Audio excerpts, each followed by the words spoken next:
Você ganhou destaque, assim, nacional, você começou a aparecer mesmo na cobertura da fronteira ali, Foi. da época da crise. Eu já trabalhava na afiliada da Rede TV. Na verdade, eu sempre trabalhei em afiliada da Rede TV. Certo.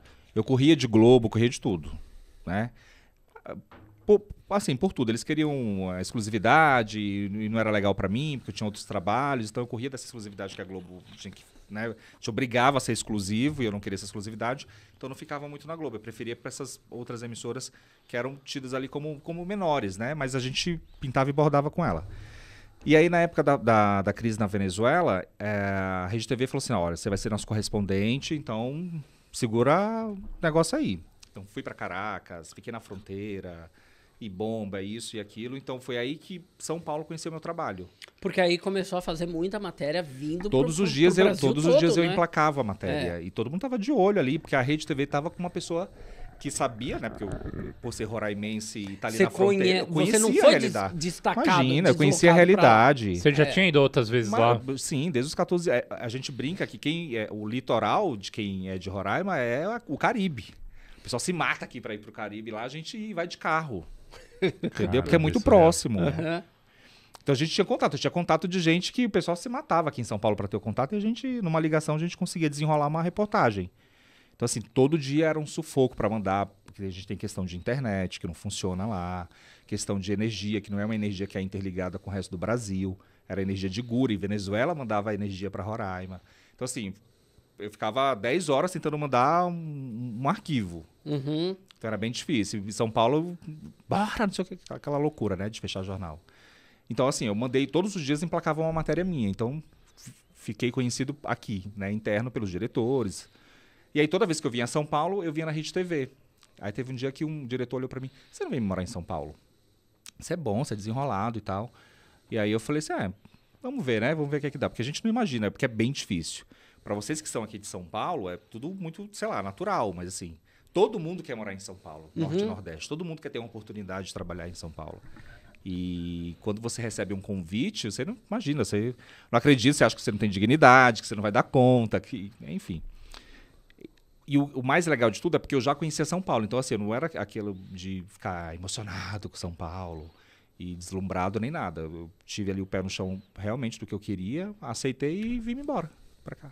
Depois dessa cobertura na Venezuela. E como é que foi? Vamos falar um pouquinho mais dessa cobertura, que eu acho que é um assunto bem interessante. Porque né? assim, né? Como é que foi, né? Tipo, você realmente chegou a passar alguma necessidade? E era quase como uma cobertura de guerra. De guerra mesmo.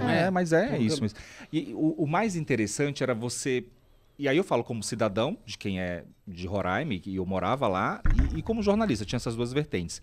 Porque a gente ficava vendo o resto do Brasil inteiro metendo pau na Venezuela, em Roraima, que estava aceitando os venezuelanos. Eu falava, gente, mas vocês não conhecem a realidade. A gente que mora aqui, a gente sabe o que é isso, assim. Da noite para o dia, Roraima recebeu assim, cerca de 60 mil venezuelanos, e essas pessoas ficavam nas ruas. Uhum. A gente não tinha ninguém no semáforo vendendo bala, limpando lá o para-brisa. A gente não tinha isso. Sempre foi uma capital muito pacata. Para você ter uma ideia, na época, Roraima era uma capital de um estado com 300 e poucos mil habitantes. Certo. Isso aqui é um bairro de São Paulo. Sim. Entendeu? E receber o estado, 60 mil é muita aí você coisa, não imagina. É, Aumento da 20%. violência. O pessoal brincava, né? Falava assim, os venezuelanos vieram roubar o emprego dos brasileiros. Porque o que mais tinha era juiz desempregado, professores desempregados, médicos desempregados. Você imagina, o médico falava pra gente que o que ele estava recebendo na Venezuela dava para comprar uma cartela de ovo. Uhum. Então, assim, eles iam para lá para quê? Para ser caixa de supermercado, trabalhar em feira, e, enfim, aqueles serviços tidos ali como essenciais que os brasileiros não vão, porque, né, o brasileiro quer dinheiro, não quer trabalhar. Certo. Os venezuelanos estavam pegando. Então, assim, foi uma confusão, a gente sabia da realidade, o governo federal omitia algumas coisas, e a gente estava vendo ali. Então, foi bem difícil isso, a gente sabia que era uma coisa que estava acontecendo, as grandes emissoras mostravam uma outra realidade, totalmente inverídica, que não era aquilo, e a gente na Rede TV tentando mostrar ali a realidade. Então, assim, a gente foi extremamente imparcial nisso daí, de mostrar realmente o que estava acontecendo. E um lado positivo, acho que dessa crise na Venezuela, que a gente teve um boom cultural, né? Você imagina, 60 mil pessoas falando ali o espanhol, tanto é que logo em seguida as escolas tiveram que adaptar-se ali para ensinar o português para as crianças. e vice-versa. Então tinha esse intercâmbio cultural de línguas. E para a gente era muito comum, porque a gente mora a 2h30 da primeira cidade que faz fronteira com o Brasil. Então a gente sempre teve assim, esse acesso à cultura venezuelana, né? Comida e tudo. Mas foi um boom ali. Hoje eu acho que já está mais tranquilo, mas foi bem difícil. Eu ia perguntar se você tem ideia de como está hoje. Não, hoje está mais tranquilo. Hoje está mais tranquilo. Hoje a gente tem uma outra realidade. É pais venezuelanos, filhos brasileiros. Tá, porque então daqui a pouco, sei lá, daqui a uns 10, 15 anos vai ter muita gente falando assim, não, os meus pais são venezuelanos, mas eu nasci aqui em Roraima, nasci no Brasil. Então a gente tem essa cultura também. Certo. Né? Antigamente meus pais são nordestinos, eu nasci aqui no norte, e agora vai ser pais venezuelanos e filhos brasileiros. E aí, DVD, como é que tá essa reforma? A reforma não acaba nunca, Marcão. Todo dia eu na loja com a listinha do pedreiro ali, porque quando ele chega, o material tem que estar em casa, né?